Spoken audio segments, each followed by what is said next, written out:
we don't tend, when we're thinking of marketing investment, to think of sales, but actually anything that supports revenue is really part of the marketing effort. And I find it very interesting that when I look at the P&Ls, for instance, of all the new digital companies, the Facebooks and Groupons and all these kind of companies, they don't even talk about marketing costs in many cases. They've introduced a new acronym to our vocabulary called TAC, Traffic Acquisition Costs. And in a way, I find it very attractive in the sense that what it's saying is we are measuring outputs here. We're measuring how many people are coming to our sites and what they're doing when they get there. We're not saying, well, we're measuring brand building. It's, you know, it's out there in the ether somewhere, people are kind of general reputation. It's very, very nuts and bolts measure of actual business.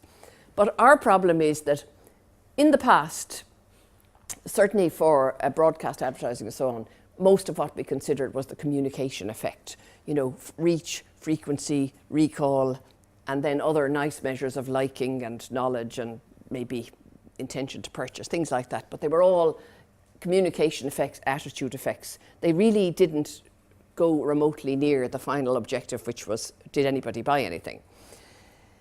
Nowadays, I think we've come further, a long way along that journey, and we do, like the digital companies talking about traffic acquisition, we do talk about customer acquisition. You know, did we get active users? Did those users register? If they registered, did they subscribe? Did they sell something?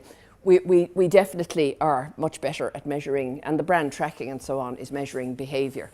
But that's another step to saying what price did people pay?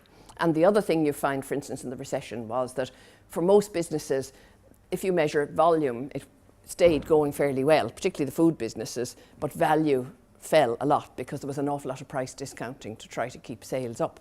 So the fact that you acquired a customer, it could have been that you acquired it at a discount, in which case it didn't turn into very strong revenue. So basically, if you were to have a structural equation model or something that says, what does that marketing investment do to produce sales, profit, and shareholder value? It has to capture all those steps. It's very difficult to have a model that goes from marketing investment and leaves out the middle bits and just goes straight to the end of that.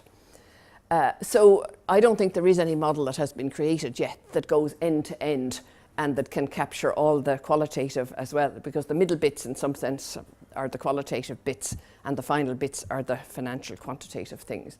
So it's very, very, very difficult to develop that kind of a model.